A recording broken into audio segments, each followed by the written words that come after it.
Доброго времени суток, это канал Soul Games и продолжаем прохождение Medieval Dynasty. В этой серии я остановился на том, что начал планировку деревни. Поселения, и это выглядело у меня следующим образом. На данный момент выглядит так. То есть городская площадь. По кругу будут стоять дома. В дальнейшем я планирую сделать здесь ворота. Да, то есть вот 4 прохода к центру деревни. Ворота здесь, ворота там. Здесь будет еще 2 дома.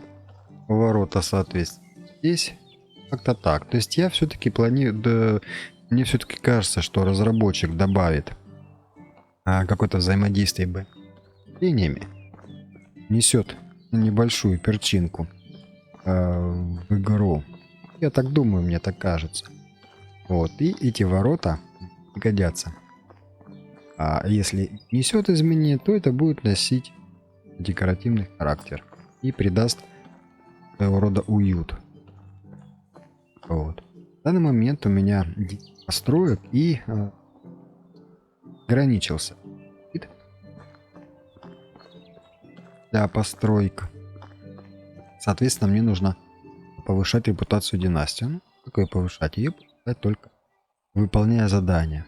В данный момент у меня имеется задание ферма, глава 5 ферма, удобрение, семена моркови, зерно пшеницы и так далее. Но я эти задания пока оставлю, поскольку я еще не распланировал, как буду находиться.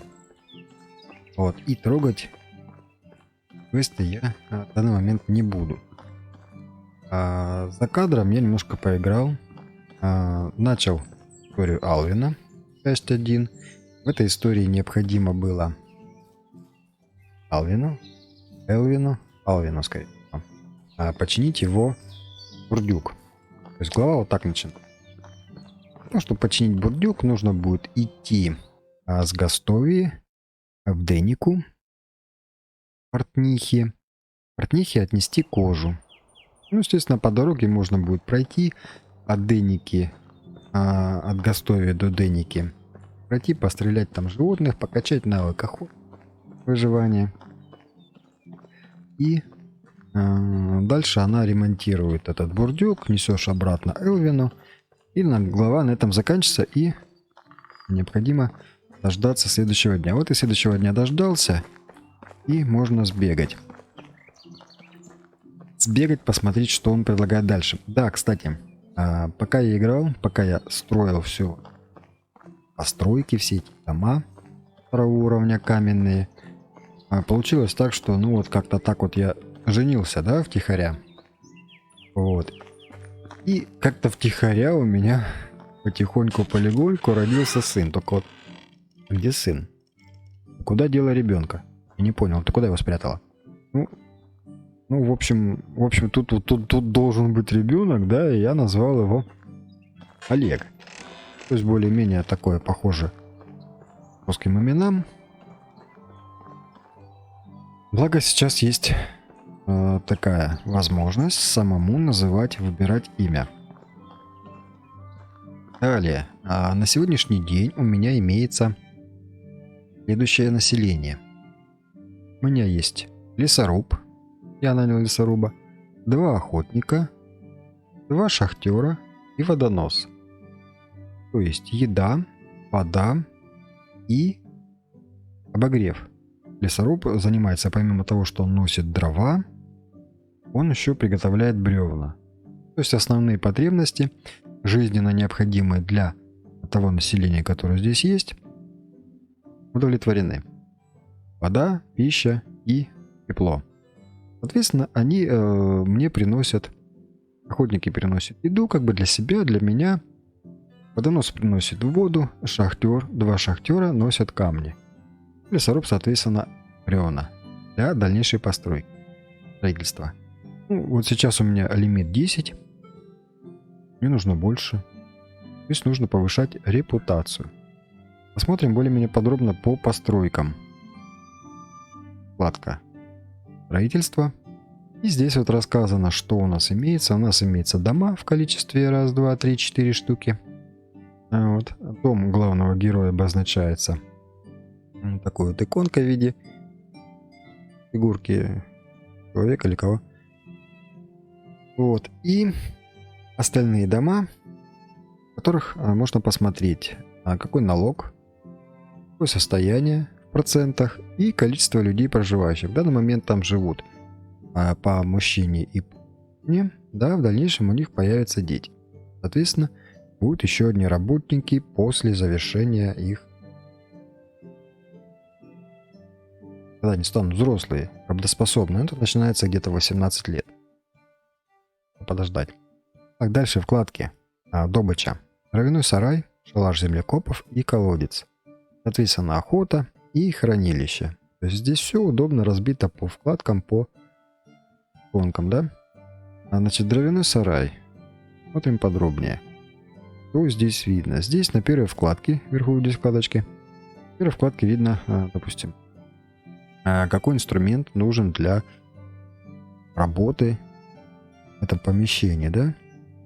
Далее показано, кто работает, работник, его настроение, возраст, профессия и, самое главное, навык. Чем выше навык, тем лучше работает, эффективнее, лучше работает тот или иной работник. Далее вкладка. На этой вкладке мы можем определиться, или, скажем так сказать, работнику, какой ресурс, какой продукт производить и в каком количестве. В данный момент приоритет у меня на бревна, он стоит на 60. Далее дрова для обогрева. Ну и доски. Доски, соответственно, тоже для строительства, для крыш. Следующая вкладка, это показывает, сколько сейчас всего, да, сколько находится на складе. И последняя вкладка, это сундук. Сундук постройки, допустим, в данном случае сундук, который находится в дровяном сарае. Здесь будут показаны те предметы, ресурсы, которые либо не поместились в общее хранилище, да, либо этого хранилища вовсе нет, и будет весь ресурс собираться здесь.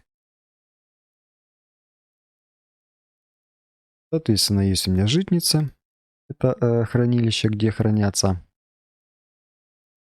продукты питания. Здесь сразу можно посмотреть, что есть в наличии, не заходя в саму житницу. Ну и, соответственно, хранилище. Хранилище тоже можно посмотреть, что у тебя находится в этом хранилище. Вот такие вот иконки указывают на то, что хватает какого-то ресурса. В данном случае в колодец водоноса не хватает кое-каких материалов. Смотрим подробнее. Вторая вкладка. Вот бурдюк с водой, нет материалов. Ведро с водой, нет материалов. То есть мне необходимо будет на общий склад, на склад деревни, положить ведро с водой и либо бурдюк водой. То есть тот материал, тот инструмент, который не хватает для производства того или иного сырья либо продукта. Пойдем на склад и заодно посмотрим, в чем же там проблема. Насколько я знаю, бревна всегда там было, ведро там было. И бурдюк тоже присутствовал. В чем проблема, непонятно. Смотрим. Так, продукты. И ведро, либо бурдюк. У меня есть кожа. Еще не могу. Да, все правильно, у меня нет ведра. У меня нет ведра сзади. А ведро у нас будет лежать. Если в нем еще и вода, будет в житнице. Да, смотрим. Ведро с водой. Ведро с водой. Его еще не выпили. Соответственно, ей этот курс недоступен. Бурдюк с водой, если я его сейчас возьму, вылью, да, скажем так, и поставлю, покладу пустой склад. То там будет нормально. Ну, как бы ладно, тестовый момент, тут ничего сложного, можно легко разобраться. Идем дальше. История Алвина. Идем разговаривать с Алвином. Также у меня еще остался квест, самый основной. Так как когда нужно будет отнести зелье трезвости, которое я очень долго искал. Отнести той дамочке, которая у меня уже второй год в запое, скажем так. Ладно, идем к Алвину. И смотрим, что у него там еще приготовлено для меня.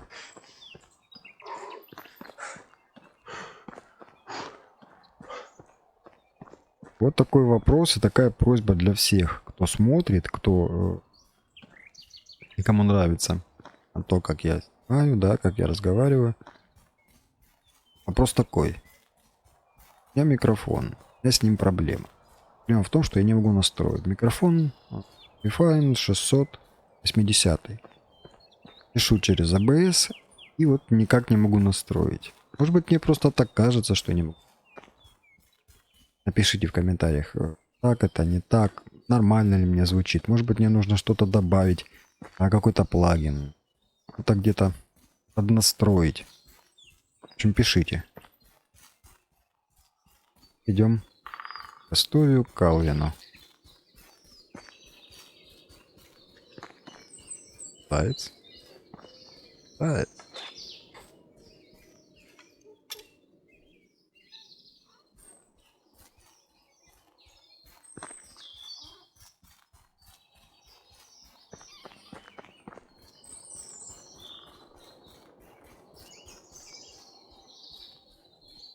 Что-то я давно не видел бандитов.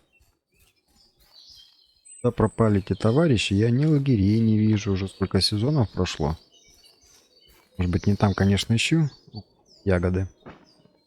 Ягоды поспели. Заяц, ты впереди меня бежишь. Ты так меня и хочешь. Да? Забрал к себе на ужин или на обед.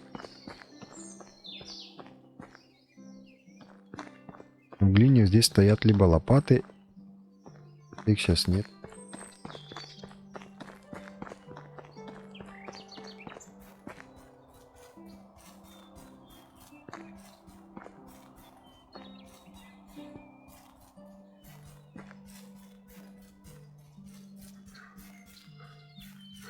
Алвин у нас работает в полях.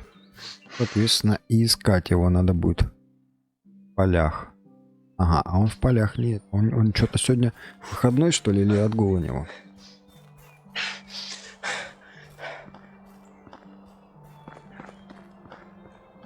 Я могу нанять еще людей, но у меня нет никуда их сил.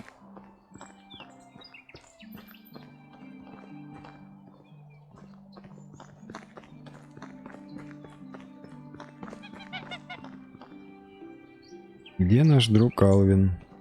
Или Элвин? Алвин, Элвин, ты где? Дай мне задание. Я его не вижу. Где товарищ? А, ты стоишь где-то там, в доме. Алвин, Алвин, Алвин. Такое. Вот она, семейка стоит. И наш Алвин.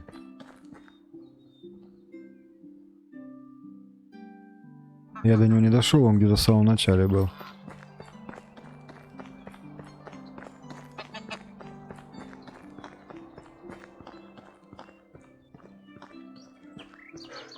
Вон он. Сидит тут в таверне. Отдыхает. Алвин. Давно не виделись, Алвин. Как вы? Выглядишь грустным. Что происходит? Здравствуйте. Вы не поверите, что произошло? Давай, расскажи мне. Моя мотыга сломалась. О боже, ужас. Мотыга сломалась. Не смейтесь, это действительно важно для меня. Ладно, а в чем могу помочь? Что ж, я уже заказывал новый у Фалибора, мастера из деревни на другом берегу реки, севера отсюда. Он старый друг моего отца. Папа сказал мне, что Фалибор в конце концов бросил кузнечное дело, когда стал старше, и начал страдать из-за боли в спине. Тем не менее, он все еще иногда помогает чинить некоторые инструменты. А я еще не брал мотыгу, потому что у меня было много работы. Работа. Конечно, я буду рад вам помочь. Вот это деньги Фалибору за новую мотыгу. Пусть это должно хватит. Думаю, это должно хватить. Я уверен, что могу вам доверять. Не волнуйтесь, я скоро вернусь с нашей драгоценной мотыгой. Ну, можно было и проще сказать в двух словах, что пойди, почини мою мотыгу. Не раздувать из этого тут целую историю. Ну ладно, что, сходим. Он мне дал 120 монет. 120 монет. Мне нужно отнести Фалибору вот в эту деревню, которая на соседнем берегу, и починить мотыгу. Такая беда, я мог бы в 2 секунды ему там же в таверне сделать и 10 таких мотыг. Ну, задание есть задание, что ж. Пойдем. Пойдем. Делаем мотыгу. Фалибору. Я вообще туда иду, не? А, ну да, туда.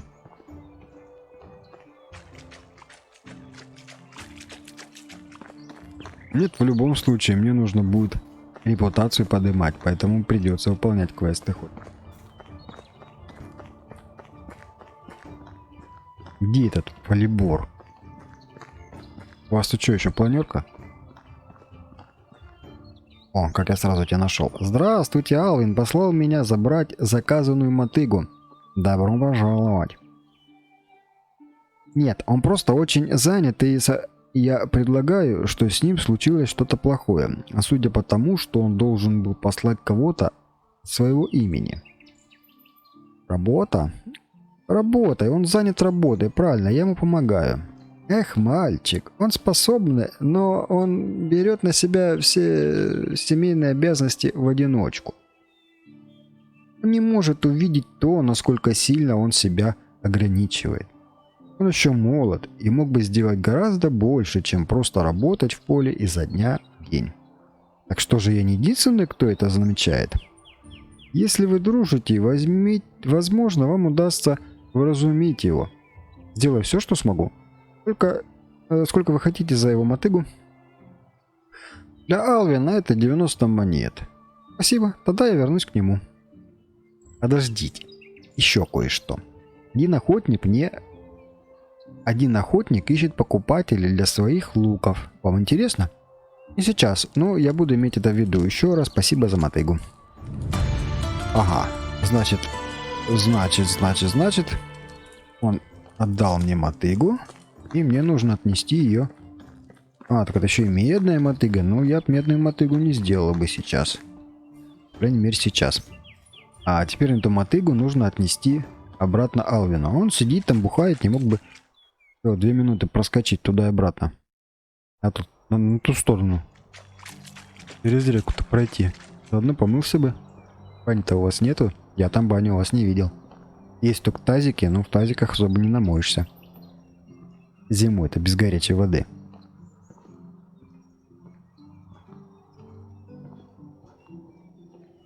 Ну да ладно, это их не проблема. У нас есть задание, мы задание выполнили, нам нужно его вернуть, получить свою репутацию. Поднять репутацию, естественно, увеличить лимит построек. А мне нужно еще 8 построек. Даже не 8, а 4. Я хочу закончить 4 дома поставить по кругу. Чтобы уже как бы так основательно. И вокруг уже необходимо будет, наверное, расставлять все остальные постройки, которые у меня стоят там в стороне. Скучают. Да далеко до них ходить-то. Так, ладно, мы что пришли? Там мы Алвину пришли.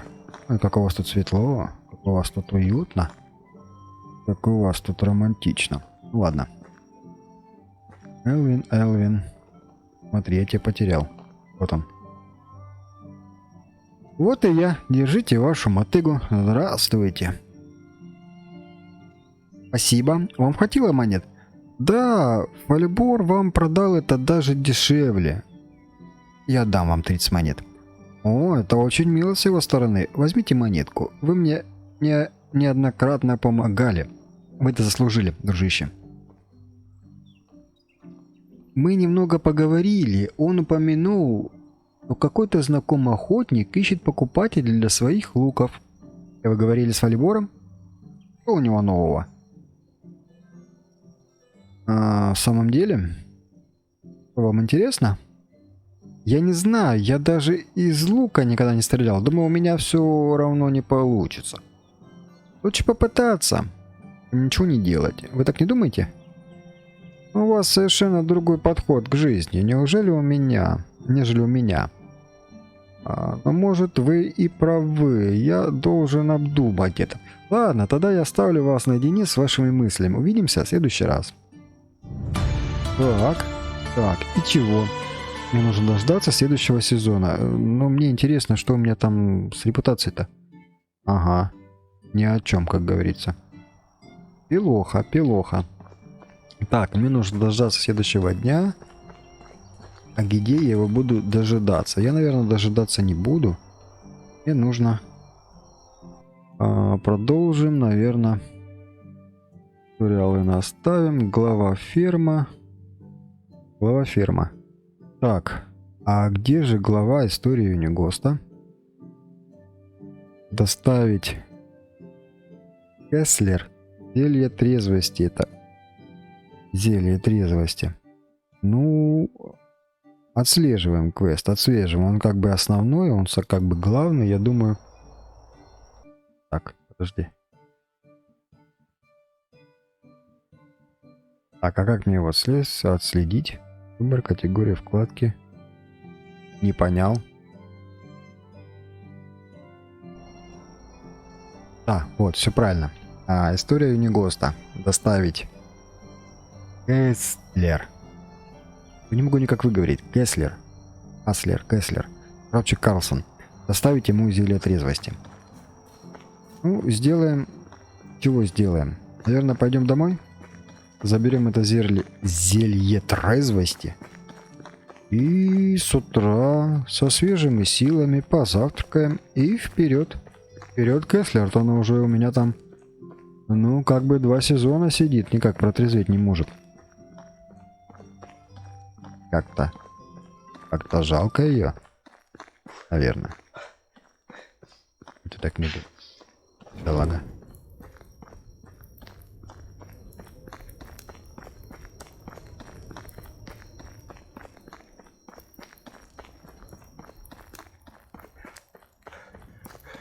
Что касается деревни, что касается постройки деревни, планировки, ну тут я не знаю, тех мнения разные, тех предпочтений, вкусы разные. Вот я люблю, когда все ровно,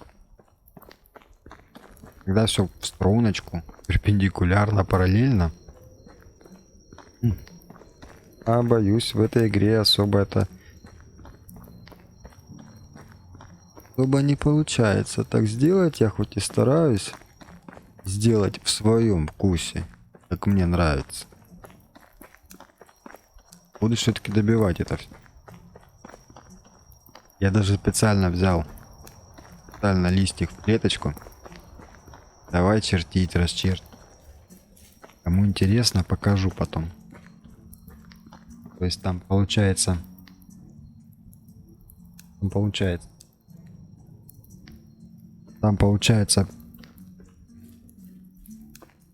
5 клеток, квадрат 5 на 5. Потом дом получается 5 на 3 клетки, но это если брать поле. Придомовая территория 5 на 2. Так вот.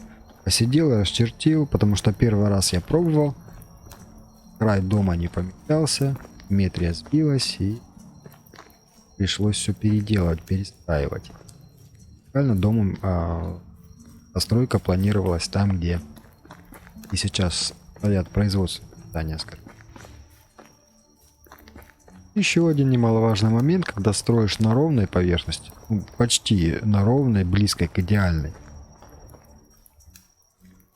то получается более-менее ровно, а дома, допустим, относительно друг друга.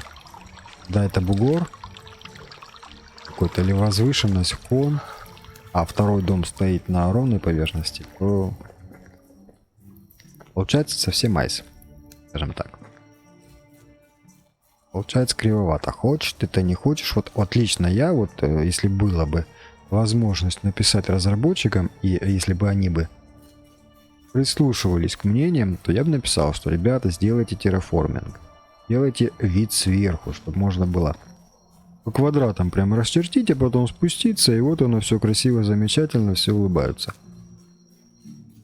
Я бы точно улыбался. Мне бы это точно понравилось. Так, а мы идем. Идем куда? Где мой дом? Наполовину побеленный. Да, вот о чем я говорил. Вот стоит один дом, да? Более-менее ровно. Относительно, допустим, того дома, который стоит на такой же ровной поверхности. Визуально ровно. А вот этот дом у нас стоит чуть-чуть на возвышенность. И поэтому, если смотреть, ну, тут почти как бык посмотрел. Вот. Ну да ладно, бог с ним, если это у нас средневековье, средневековая деревня, то тут вряд ли строили линейку и по лазерному уровню. Ладно, идем спать. А, подожди, а то проснусь, забуду. А зелье трезвости забираем. Забираем и спокойненько ложимся в баньки. Вот так вот.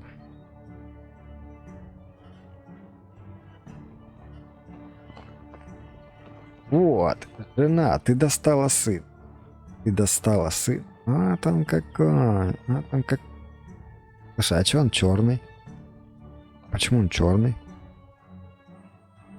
Ты ж не черная? Какой-то бледный. Подожди, он не бледный, он какой-то желтый. Желтый, темный. Подрастет, разберемся, смотри мне. Так, а мы идем. Выполнять задание. История Негоста. Доставить Кэслер зелье трезвости. А где же эта дамочка? Сидит. Я уже забыл, где она сидит. Параники. Элика, Гастовия. Она в Борнике сидит вообще. Борнике. Ох, далеко идти. Где мой лук? Может, по дороге встретим бандитов. Тут я их давно не видел. Граждане-бандиты.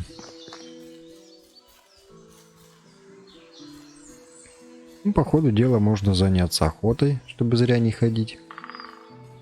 Охоту качать тоже нужно. Да, и я вот бутербродов забыл себе в дорожку. Ягодки. Ягодки. Ягодками сыт не будешь, нужно мясо. Нужно мясо. Мясо. Так, а что это за бревно такое? Дерево. А, это я тут. Это я тут баловался в свое время. Соответственно, мне нужно будет по дороге где-то у торговцев взять семена моркови, зерна пшеницы. Ну, как бы параллельно взять, выполнить еще один квест. Кабан. Кабан. Мне нужно качать охоту.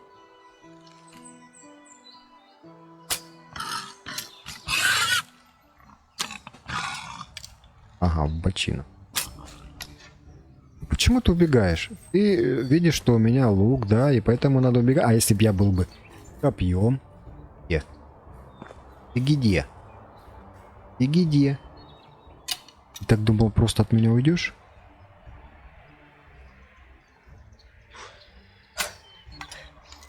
Ага. Она то ли не долетает, то ли... Не понял, у меня что, стрелы кончились? Кабан, у меня стрелы кончились. Ага, как только у меня стрелы кончились, ты сразу побежал за мной. Ну, молодец. Мне это уже нравится. Кабан, ну ты ошибся. У меня есть еще железные стрелы, если я их не выбросил. Сейчас, подожди немножко. 2 секундочки, повиси там. Есть. Были Были и всплыли. Кабан, у меня есть копье. О. Ага, как только ты увидел, что у меня появилось копье, и сразу все? Бегать? Ага. Не, кабан, отдавай мои стрелы. У меня стрел-то нету. Так, где мои стрелы? Сколько там стрел моих? Одна каменная стрела. Вон они мои все каменные стрелы тут. Лежат. И лежат. Вот они лежат. И лежат. Вот. Так, это была еще. Каменная стрела. Вот еще. Деревянное копье. Каменная стрела. Мне надо еще стрел сделать. Так не пойдет, а что у меня их совсем мало. Стрел нет? Выгода нету. Я же собрал стрелы.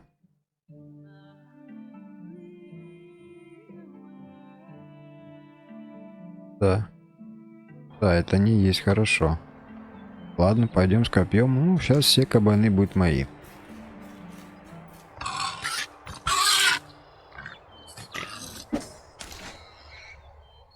Да ладно. Да ладно, это что за копья такие? А, это, видимо, тот кабан, который был первый, да, за которого я ранил. И он ждал меня, когда я выйду с копьем и как бы завершу начатое. Да ладно. Собственно, идем. Что, кабан?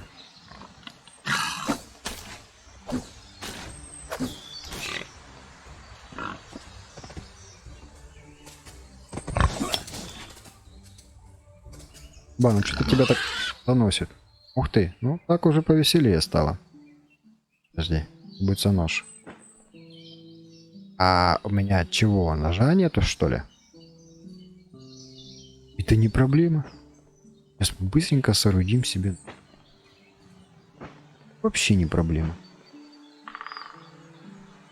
Ага. Тут 3 ветки.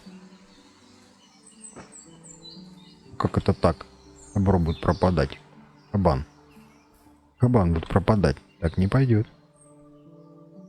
Так не пойдет.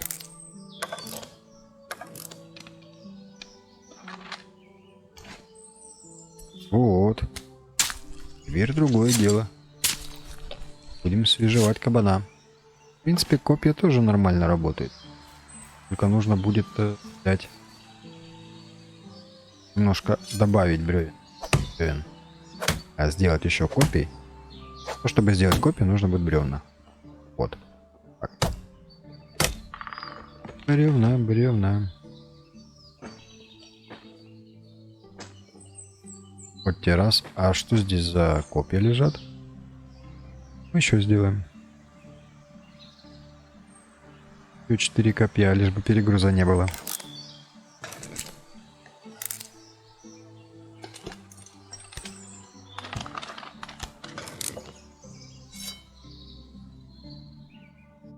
Так, что тут? Вот эти по 50 можно бросить. Только у нас перегруз. Да, вот так вот. А мясо, наверное, сразу пожарим. Я костром. То есть не с костром, с едой я что-то лоханулся. Еды с собой не взял. Пошел в дальнюю дорогу и не взял с собой. Так, все, сделаем костерчик. Немножко перекусим.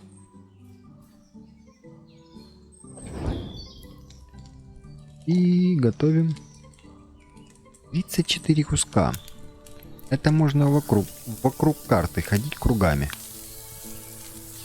Главное, что вода есть. Хорошо. Так, перекусим. Или отрезок. Как я его искал? Ох, я его искал. Все. Перекусили. Нужно идти дальше. Копья я боюсь.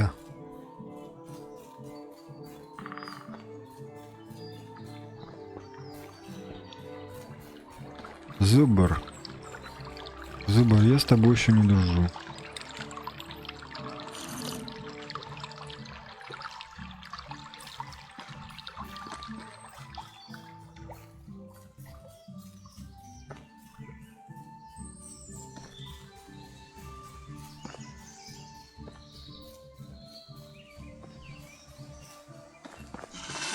Ну вот, я только хотел сказать, что волки-то мне не нужны. Они вот они. Блин.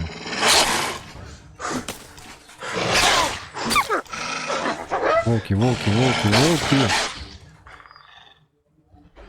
Правильно, правильно, беги. Ну, вероятно, у них какая-то своя территория. Не могу взять копье. А вот так вот. Вероятно, у них какая-то своя территория. Только они сразу до границы включили заднюю. Мне нужен широколистный подорожник. Мне нужен широколистный подорожник. А? Здоровье-то. И айс.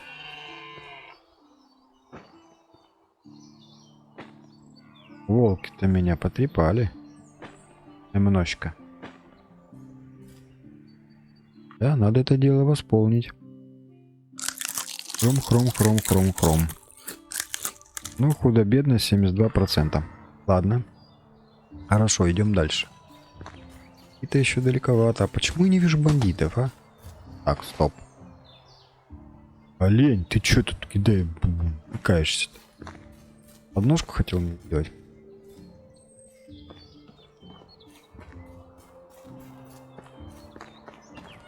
Почему я не вижу бандитов? Ни одного лагеря. Хотя бы просто оживиться. Мне, допустим, стрелы нужны. Даже, может, железные.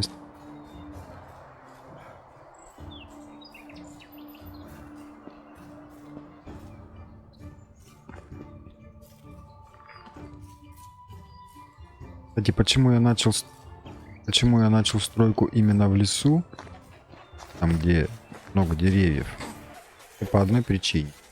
На открытой поверхности, вот как здесь, сейчас не слышно, а бывает осенью, прям завывает ветер.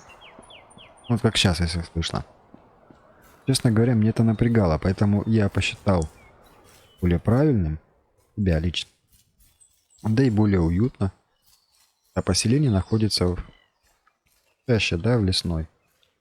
Во-первых, тебе и дрова. Во-вторых, уютно как-то вот оно. Как глаз и ухо больше радуются, когда птички поют там. Вокруг деревня, как-то уютно. Поэтому я перешел туда. Перенес стройку туда.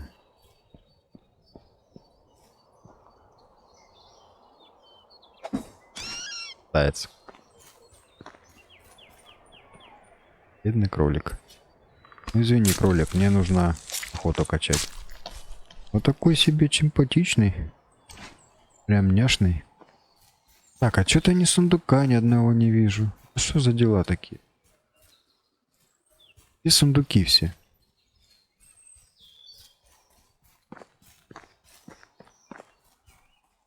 Вы их прям поначалу валом-валом, сундук на сундуке. Кареты, бочки, телеги, а тут, глянь, прям оп, и все, и нету. Олафа кончилось, что ли?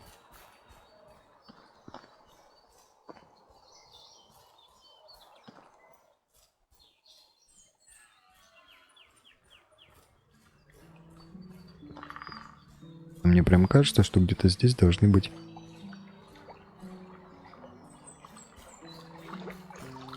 Где-то здесь должен быть лагерь, почему?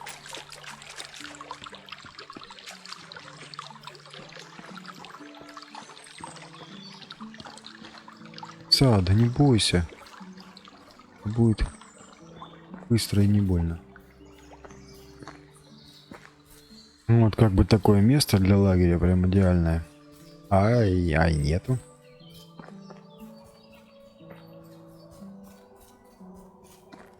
Может, сверху посмотреть? Так, а мы по ходу дела уже пришли к тому месту, где находится эта дамочка, которую нужно отрезвить. Рассольчика ей принести. Так, она находится, ее дом находится напротив таверны. Напротив таверны есть дом. И во дворе этого дома стоит корзина с цикорием, то есть тут уже не ошибешься. И вот она, здрасте, пожалуйста. Я тебе 2 года назад приходил, ты тут сидела, и ты до сих пор вся такая пьяная. Ладно. Я вернулся, все будет хорошо. Просто выпейте это. По пятницам времена исчезают чувства. Вы кто-то другой. Я все еще так, кем я была. Что за перевод? Вы живы, Кестрел? Вот, Кестрел по-русски написано. Кестрел. Меня зовут Расимир. Расимир Иордан был моим дядей. И что происходит? Кто это? Эти глаза? Это все? Я мертва? Не хочу показаться грубым, но я уже говорил с Юнигостом. И, кстати, я встретил Самбора и Вольврада. Я знаю о вашей миссии. Конечно, ваши глаза. Теперь я понимаю. Мне жаль. В последнее время я была довольно отдалена. Пожалуйста, не обращайте внимания на этот беспорядок. Это какие-то барсуки влезли в окно. Очень приятно вас видеть. И ваш дядя. Я и ваш дядя работали вместе. В основном в торговле. Ну-ну. Очень приятно. Да. Ваш друг Иордан. Я тоже об этом знаю. Очень приятно это слышать. Я никогда не была хорошим лжецом. Вот что у моего друга очень хорошо получалось. Да, ваш друг Иордан, я тоже об этом знаю. Я вижу, вы много знаете, малыш. Когда довольно глупой болтовни. Мы все были частью одной стаи. Как будто семья. У нас никогда не было имени или что-то подобного. Но у нас была репутация в царствах далеко отсюда. Стая была всем. Тем, что у нас было. Пока все не развалилось. Но, увы, наверное, вы об этом уже знаете. Вообще-то нет. Мне еще никто не рассказывал, что произошло. Что ж, похоже, мальчики лучше предпочтут рассказать вам о счастливых днях, но вы похожи на того, кто готов справиться и с реальностью, не так ли? Я? Ну да. Прошло 12 лет после того, как стая была полностью сформирована. После 10 лет приключений, шалостей, крепления уз, мы все еще чувствовали себя молодыми, но мысль о выходе на пенсию из нашей деятельности становилась все более реальной. У нас даже было выбрано место, где мы могли спокойно состариться. Но вы правильно догадались, долина всегда была нашим местом для того, чтобы встретить финал. Но никто из нас не догадывался, что финал был так близок. Мы остались работать в городке под названием Навис. Провели там неделю. И начали немного нервничать, немного расстраиваться, потому что Иордан все это спланировал сам. Он всегда был скромным, он всегда был скрытным, и мы вроде как привыкли к тому. Но на этот раз что-то было не так. Он все время говорил нам, что встретился с каким-то информатором. Я видела его пару раз из окна, высокий как дуб и тонкий как солома. Худое лицо и большие уши делали его похожим на крысу. Маленькие глазки, бусинки ему тоже не помогли. Иордан сказал, что держал на стороне для безопасности крысолюда. Его звали Крысолюд. Итак, мы ждали. Играли в кости, пили и ждали, когда Иордан наконец раскроет свой план. Он прозвучал как шутка. Недели планирования для такой легкой работы мы могли бы сделать ее и с закрытыми глазами. Якобы в какой-то ратуше хранилось много украденного, привезенного коррупционированной милицией. План был прост: залезть, украсть и вернуть законным владельцам. Детская игра. Иордан и Валерат должны были отвлечь внимание Юнигоста, когда Юнигост и Самбор должны были войти в сокровищницу. А я, как обычно, ждала с готовыми к бегу лошадьми. Все произошло по плану, без сюрпризов. Что вы видели, Кестрел? Самбор и Юнигост загрузили груз на лошади. Когда я увидела Вольфрада, идущего к нам в одиночестве, он сказал, что Иордан покинул его и должен скоро вернуться. Но это не нравилось, мне это не нравилось. У него не было причин уходить, поэтому я решила пойти и проверить все самостоятельно. Я чувствовала запах его шикарных духов за милю, так что это было несложно. Я быстро последовала за его запахом прямо в комнату городского писаря. И вот тогда я это увидела. Если бы не уши, я бы никогда его не узнала. Его лицо было так сильно разбито, что сквозь него почти был виден пол. Иордан стоял у тела крысолюда, вытирая кровь с рук. Он сделал это с помощью бутылки медовухи, от которой затем отпил глоток. Никогда не забуду, как небрежно он выглядел в этот момент, как будто это было самым обычным поступком. Он спрятал за поясом какую-то книгу или дневник, а потом заметил меня. На секунду я увидела его настоящее лицо. Его искренняя реакция, когда он увидел меня. Это был не страх или стыд, это было просто досадой. Он хмуро посмотрел на меня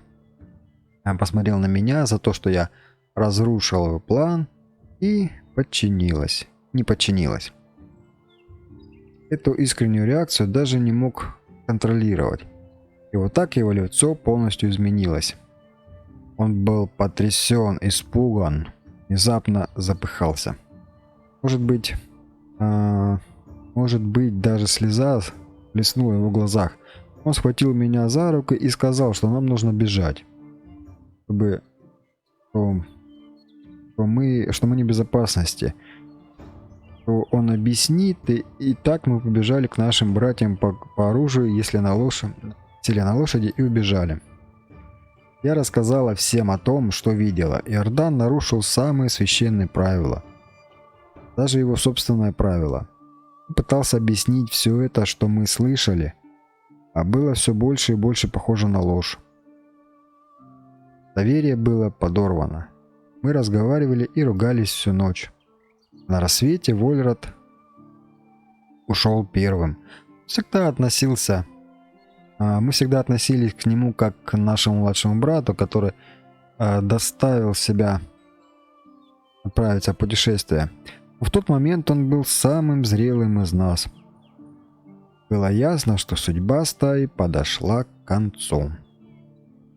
Сразу после этого Самбор ушел. Потом я сделала то же самое. Юнигост оставался с Иорданом. Он не мог жить без него. Он любил его больше всего, даже больше меня. Когда я уходила, я снова увидела лицо Иордана. Наши взгляды встретились и долю секунду. И они не были грустными, ибо полные презрения. Мне очень жаль, Рассимир. Вы, наверное, ожидали что-то другое. Важно, что я ожидал, только правду. Правда всегда остается сукой. Всегда уродливой, точной. Повсюду полно двойников и грязных любовников. Но это по-прежнему указывает на то, что Иордан убийца. Ваш дядя был выдающимся человеком. Да, так все говорят. Истинно гениально. Я бы сказала, опережая свое время. Его разум был полностью Его разум был способен предсказывать вещи, которые были непредсказуемы. Он читал людей как книги. И за все это превосходство пришлось заплатить. Перфекционист в его голове не мог смириться с проигравшим ошибкой. У Иордана несколько раз случилось очень короткое замыкание. Он страдал от постоянного одиночества. Одиночество? У него же были вы. И вы, стая, семья. Вы его любили. Все же мы были единственной причиной, которую его постоянно сдерживала. Забота о нас, любовь к нам была для него обузой, эмоциональные связи, которые делали ненавистью, слабость, чинами, и были обычными для него все хуже смерти. Если честно, это правда печально. Наличие нас держало его под контролем, но он не мог ограничить его амбиции. Это было похоже на плотоядную болезнь, пожирающую его изнутри. Анонимность стала его душить. Достаточно было видеть улыбки на лице, которые он помог. Недостаточно было видеть улыбки на лицах, которым он помог. Слышать похвалы и благодарности было недостаточно. Он хотел, чтобы вы признали, чтобы поклонялись, чтобы боялись. Я не могу поверить, что вы говорите об Иордане. Я думал, что он герой. Я хотел быть похожим на него. Жизнь такая тяжелая, малыш. О книге нельзя судить по обложке. Так же, как нельзя судить о человеке, потому что он сделал, или по части его жизни. Никто в этой жизни чисто черное, чисто белое. Юнико сказал мне то же самое. Вероятно, он знал Иордана лучше, чем кто-либо другой. Знал о нем самое худшее.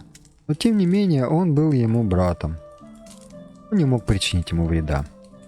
Что ж, у него действительно был роман с женщиной Иордана. Что вы тоже об этом знаете? Похоже, вы с Синегостом очень сблизились. Да, это был он. И я. Правда, я уверена, что Иордан знал об этом все. Вы серьезно? Тот мужчина мог определить цвет дамских трусиков, просто услышав ее смех. О как. Я уверена, что он знал обо мне и...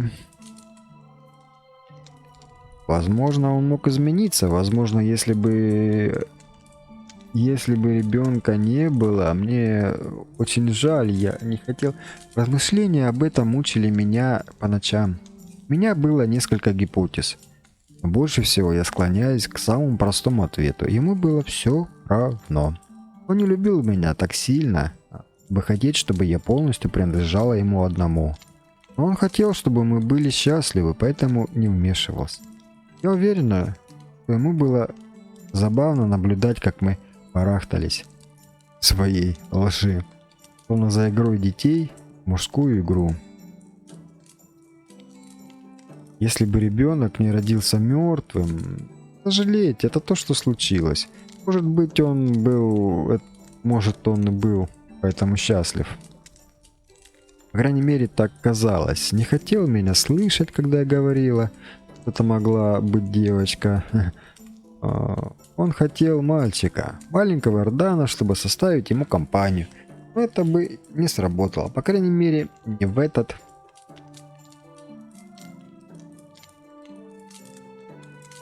Значит, вы знали? Да, это был Юнигост. Он не был его. Мать всегда знает такие вещи. Я знала, что этот ребенок Юнигоста. С того самого момента, как почувствовала, как его сердце бьется во мне. Вы никому их никогда не рассказывали? Нет, я чувствовала, что отсутствие правды было лучшим решением в этой ситуации. Вам не обязательно со мной соглашаться. Согласен. Хорошего ответа на вопрос не было. Вы попытались сделать нас обоим счастливы. Все же я ужасно провалилась в этом задании. Все же вы ставите их счастье выше собственного. Не будем больше об этом говорить. Я занимаюсь очень важным делом. Вы можете подумать, что я сумасшедшая, но я должна это сказать. Я не верю, что Ардан умер собственно. О, что вы говорите? Я думаю, его убили. Безумие. Что вы знаете о его смерти? Но на самом деле не так уж много. Только то, что мирно умер во сне. А то, что мне сказал Юнигост. Да вы просто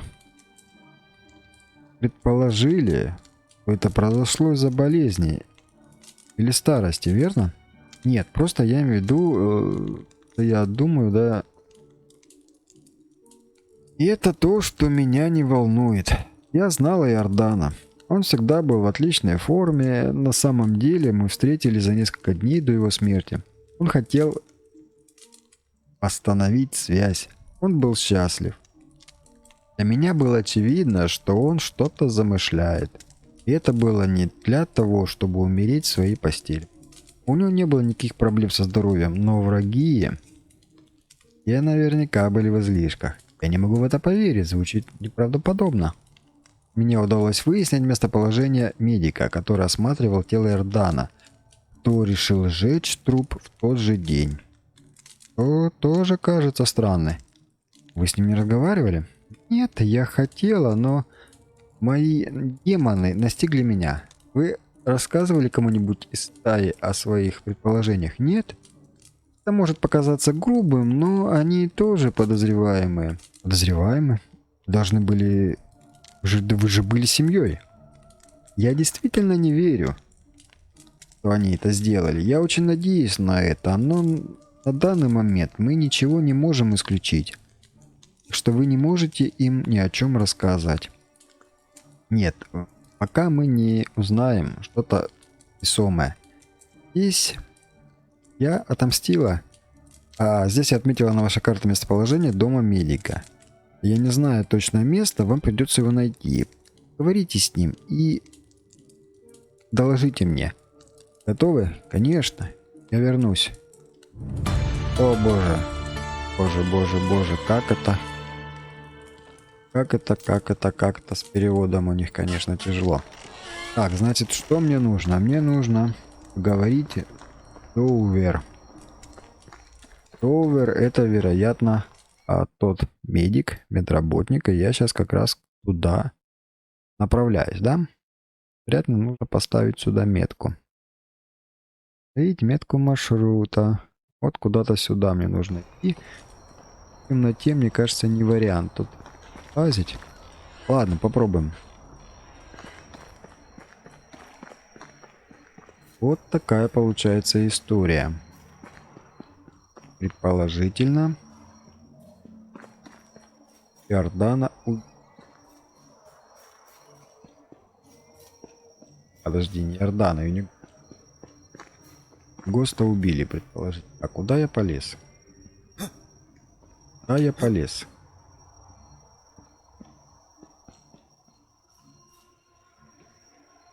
Предположение, что...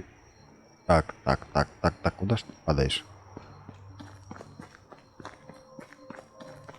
Сейчас нужно найти доктора, который осматривал тело. Да?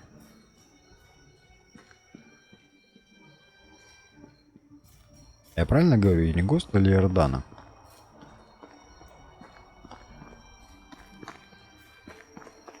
Для начала мне нужно найти его дом. По-моему, я бегу не туда, да? Нет, вроде бы туда. Ага, то есть это получается дом доктора будет где-то отдельно стоящий. Ясно. Почему я раньше его не видел? Или этот доктор будет отдельно где-то гулять? Ну там 100% где-то будет что. Где какой? О, о, о.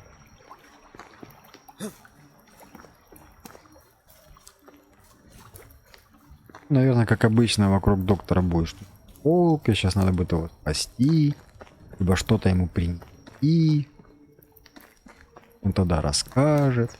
Просто так он не расскажет. Ну, сейчас посмотрим. Просто я правда что-то не вижу ни одной телеги. Куда делись телеги? Куда делись сундуки?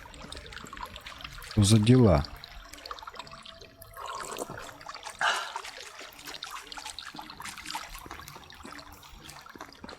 А у меня, кстати, добавилась репутация, нет? Ну, нет. 1600. Чуть-чуть добавилось. Деваться некуда, нужно продолжать. Так. Так, а мы примерно подбежали к тому месту, где необходимо искать этого доктора. Да? Да. Сейчас находимся в этой желтой зоне поиска. Опаньки. Опаньки. И похоже, вот это либо бандиты. Так. Стоп-машина. А, это дом, но это явно не лагерь бандитов. Скорее всего, это и есть доктор. И кто? Ну да, ты как раз тот, кто нужен. Ладно, подожди. Это ничего перекусить нету? Что у тебя есть интерес? Я не понял, я что, тебе могу спокойно взять большой лук? Ляпа-брыль? И что, ты даже мне слова не скажешь? Ведро, мне нужно ведро.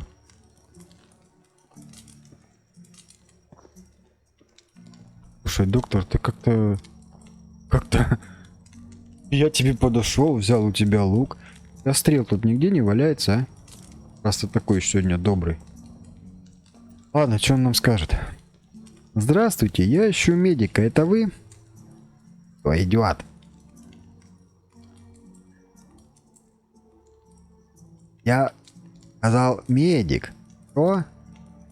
Кого это вы называете пережитком? Глухой, что? Медик? Что? Медик? О, ну это я. А вы кто? Меня зовут Расимир, и я... Не переживайте, я все равно не вспомню, что вам нужно. Я хотел спросить вас о... Ждать. Вы ведь не мой внук, верно? Нет. Ух, это хорошо.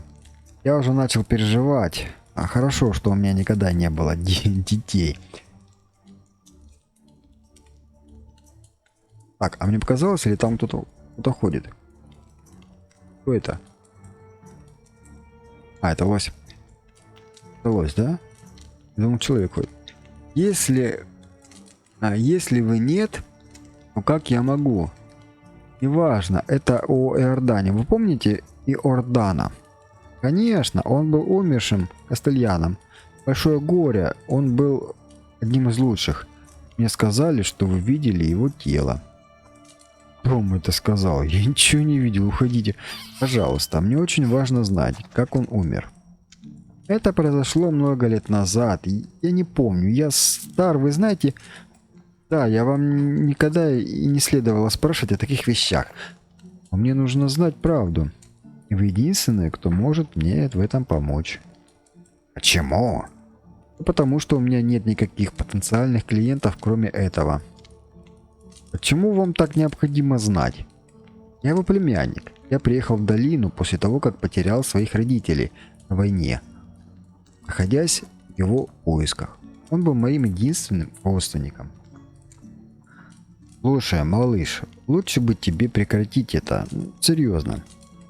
Так у вас же все же нет проблем со слухом? По причине безопасности. По той же причине я ничего не расскажу вам об Иордане. Пожалуйста, вы должны мне помочь. Я не шучу, мальчик. Вы думаете, мне нравится вот так жить? Одному. В пустыне. Я не хочу, чтобы все закончилось так же, как у Иордана. Ага, значит, его действительно убили. Я уже слишком много сказал. Уходите.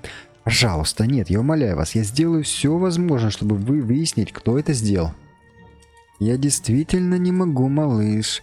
Я хочу умереть на своих условиях. И не из отравленного металлом. Что, если бы я мог помочь вам покинуть долину? Доставить вас в безопасное место?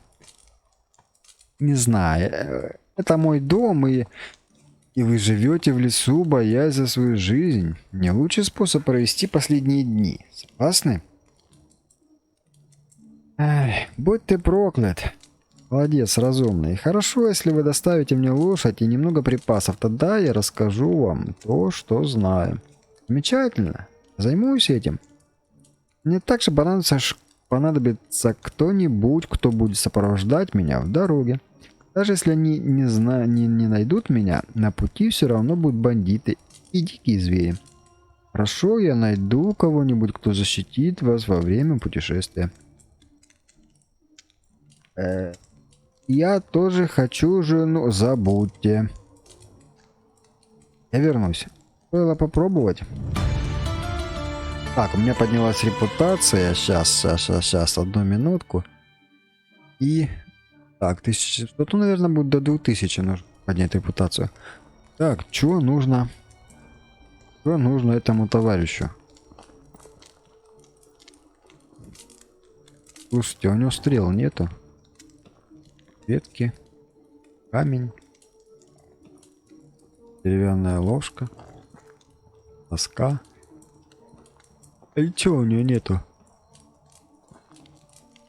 Так, мне нужно обратно вернуться к Кестрел. И с ней поговорить. А вот, вероятно, она мне предоставит лошадь. Либо, по крайней мере, скажет, где ее взять.